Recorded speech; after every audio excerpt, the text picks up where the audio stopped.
नमस्कार, स्वागत है आपका एनएनसी न्यूज में। मैं हूं उपेंद्र राय और आप देख रहे हैं न्यूज नाइट। बढ़ते हैं खबरों की तरफ। बड़े हसरतों के साथ परिवार वालों ने अपने बच्चों को इराक भेजा था कि वह अपने परिवार का पेट पालें और गरीबी को दूर करेगा, लेकिन अब वहां का मंजर देखकर परिवार में दहशत का माहौल पसरा पड़ा है। इराक से अगवा पंजाब के गरीब परिवारों को ये सारे नौजवान अपने घरों की आस थी। अब इन परिवारों में मातम पसरा हुआ है। बस सब यही दुआ कर रहे हैं कि उनके सही सलामत अपने घर वापस लौट आएं। गौरतलब है कि पिछले कुछ दिनों से इराक के हालात कुछ ठीक नहीं हैं। पूरा इराक आतंकवादियों के कब्जे में है।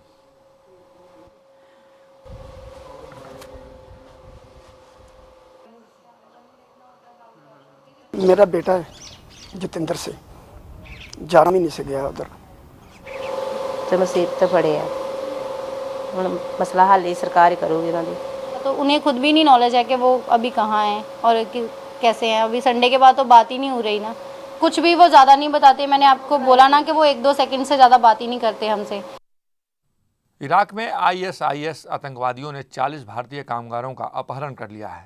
अपहृत भारतीयों में पंजाब के कपूरथला के गांव मुरार के रहने वाले एक परिवार के लोग इराक हादसे का शिकार हुए हैं। उनके परिजन अपने बेटे को जल्द अपने बीच देखने की राह ताक रहे हैं। मुरार गांव का रहने वाला 42 साल का गुरविंदर सिंह पैसा कमाने की चाह में कुछ महीने पहले इराक गया था। गुरविंदर के परिजनों का कहना है कि गुरविंदर से रविवार से अभी तक कोई संपर्क नहीं हो पाया। तो वहीं परिवार के लोग केंद्र सरकार से अपने बेटे को सुरक्षित वापस लाने की अपील कर रहे हैं। ठीक ठाक है तो सानू सेफ जगह ते लेके गए तो उस तो बाद नहीं कोई आई। जे फोन लाने तो सोचा पंदा सरकार को ਇਹੋ ਮੰਗ ਕਰਾਂਗੇ ਕਿ ਮਿਹਰਬਾਨੀ ਕਰਕੇ ਉਹਨਾਂ ਨੂੰ ਸਹੀ ਸਲਾਮਤ ਹਾਂਜੀ ਵਾਪਸ ਇੰਡੀਆ ਲਿਆਂਦਾ ਜਾਵੇ। ਸਾਡੇ ਬੱਚਿਆਂ ਦਾ ਮਗਰੋਂ ਵੀ ਜਿਹੜਾ ਉਤਸ਼ਾਹ ਵਧਿਆ ਰਹੇ। ਉੱਥੋਂ ਦੇ ਮਾਹੌਲ ਨੂੰ ਵੇਖ ਕੇ ਸਾਨੂੰ ਬਹੁਤ ਚਿੰਤਤ ਹੈ।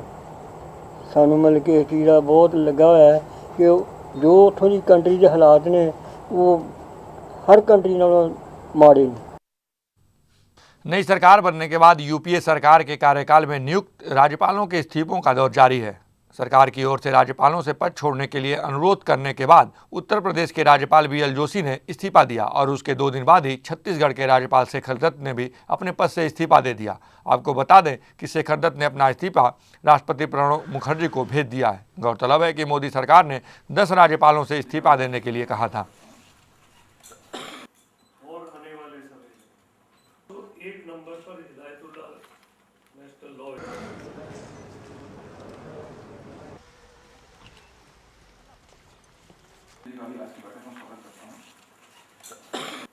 और आने वाले समय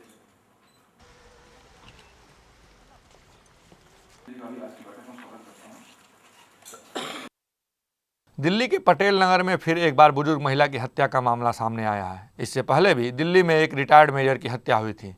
दरअसल पूरा मामला दिल्ली के पटेल नगर इलाके का है, जहां बिजली का बिल देने के बहाने से हत्यारा घर में घुसा और घर में बुजुर्ग महिला को अकेली पाकर उसकी हत्या कर दी और शव को बेडरूम में ले जाकर छिपा दिया। मृतक के परिजनों का कहना है कि घर से किसी तरह की नकदी तो चोरी नहीं हुई, लेकिन मृतका के शरीर के गहने हत्यारा लेकर फरार हो गया। फिलहाल पुलिस ने शव को कब्जे में लेकर पोस्टमार्टम के लिए भेज दिया है और मामले की जाँच में जुट गई है।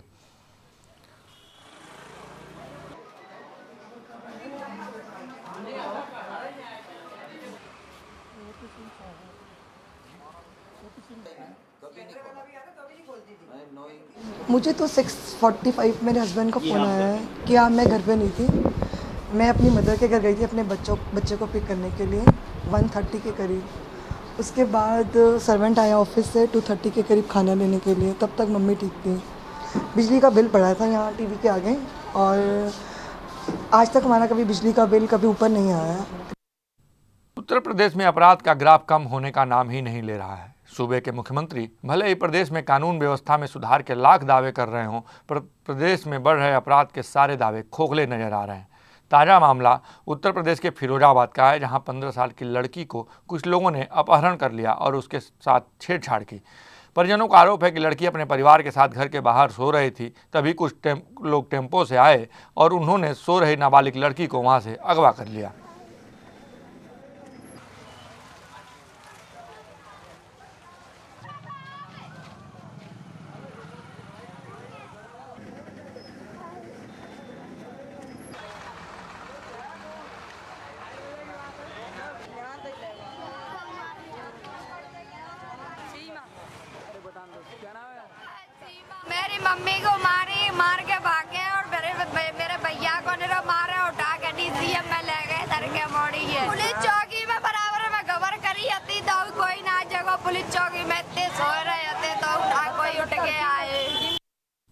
गुजरात के वलसाड जिले के वापी शहर में एक सनसनीखेज वारदात सामने आई है, जहां 5 लोगों ने गुंडागर्दी दिखाते हुए 2 बहनों के साथ सामूहिक दुष्कर्म किया। दरअसल दोनों बहनें शहर में बन रही एक इमारत में काम करके रात में करीब 9 बजे सो रही थीं।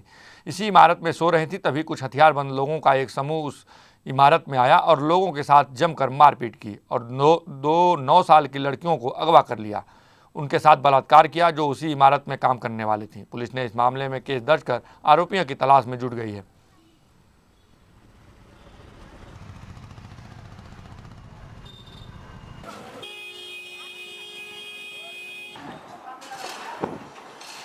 નવ લોકો હતા પહેલા જો બિલ્ડિંગ બની રહી છે આ બિલ્ડિંગમાં ઊંઘતા હતા પછી બંને લડકીઓને લઈને પછી આના ઉપર રેપ કીધો।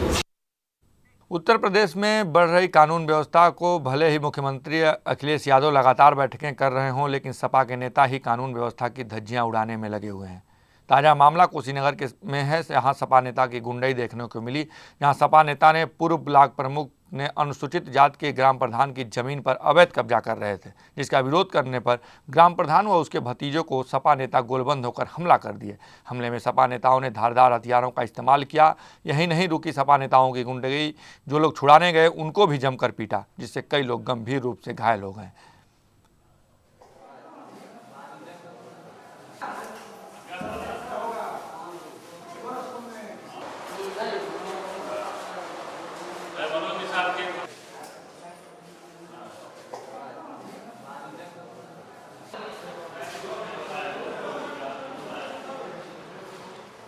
हमारा जमीन कब्जा कर रहा था तो एडीएफ को दरखास्त दिया, एडीएफ को दिया तो एडीएफ कहे मौके पे चलो हम आ रहे हैं, तो हम जाकर कहे मौके पे काम रोकिए, एडीएफ साहब आ रहे हैं। तब तक भी करवा कहे सारे प्रधान कैसा मौका नहीं मिलेगा, बुआ दो।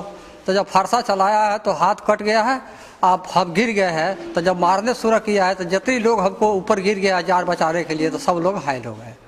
किसी का बाँह टूटा है, किसी का आँख फूटा, किसी का सर फूटा है। आगरा के थाना छता और कोतवाली पुलिस के साथ दिल्ली की संस्था रेस्क्यू फाउंडेशन के लोगों ने आगरा के रेड लाइट इलाके में छापामार की कार्रवाई को अंजाम दिया। पुलिस ने वहां से 6 लड़कियों को भी बरामद किया, जो वेश्यावृत्ति के धंधे में लिप्त थी। दरअसल दिल्ली की एक संस्था रेस्क्यू फाउंडेशन ने लोगों को आगरा के एसपी से मुलाकात कर रेड लाइट इलाके में छापा मारने की बात कही। इस पर इलाके में वेश्यावृत्ति का धंधा कुछ गलत तरीके से किया जा रहा है। इस पर आगरा एसएसपी सलम माथुर ने छापेमार कार्रवाई के लिए तैयार हो गए और संस्था के साथ डिप्टी एसपी सहित थाना छाता कोतवाली पुलिस को छापा मारने का आदेश दिया। टीम ने रेड लाइट इलाके में काश्मीरी बाजार के कोठों पर छापा मारा और पुलिस ने वहां से वेश्यावृत्ति के धंधे में लिप्त 6 लड़कियों को बरामद किया। तो वहीं पुलिस ने सभी लड़कियों को हिरासत में लेकर कार्रवाई कर मुकदमा दर्ज करने की बात कह रही है।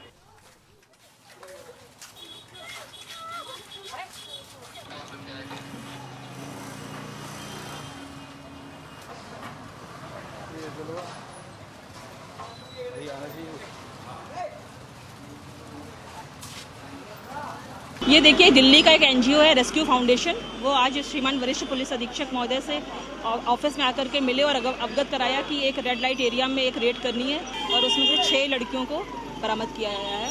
वेश्यावृत्ति के संबंध में सूचना प्राप्त हुई थी, जिसके संबंध में हम लोगों ने यहाँ पर लड़कियों को रेस्क्यू किया है और सुसंगत धाराओं में अभियोग पंजीकृत करके विवेचना की जाएगी।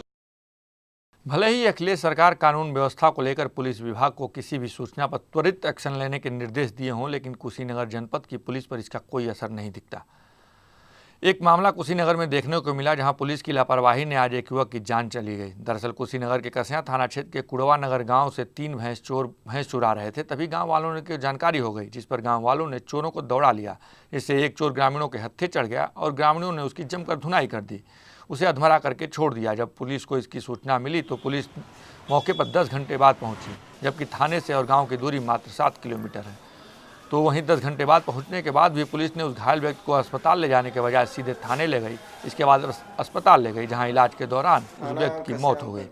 बीती रात में और दिलीप नगर पोलासी से उस गाँव के रहने वाले घरभरन हैं, उनके दरवाजे पे भैंस वगैरह बंधी थी, तो कुछ लोग खोल करके उसको ले जा रहे थे। गांव भर के लोग ढूंढने लगे तो जंगल के पास ये भैंस दिखी, तो उसमें 2-3 लोग, जैसा बताया जा रहा है 2-3 लोग और थे। एक आदमी को इन लोगों ने पकड़ लिया, काफ़ी मारा पीटा, जिस पे पुलिस को सूचना मिली तो पुलिस द्वारा तत्काल मजरूर को ला के अस्पताल में भर्ती कराया गया।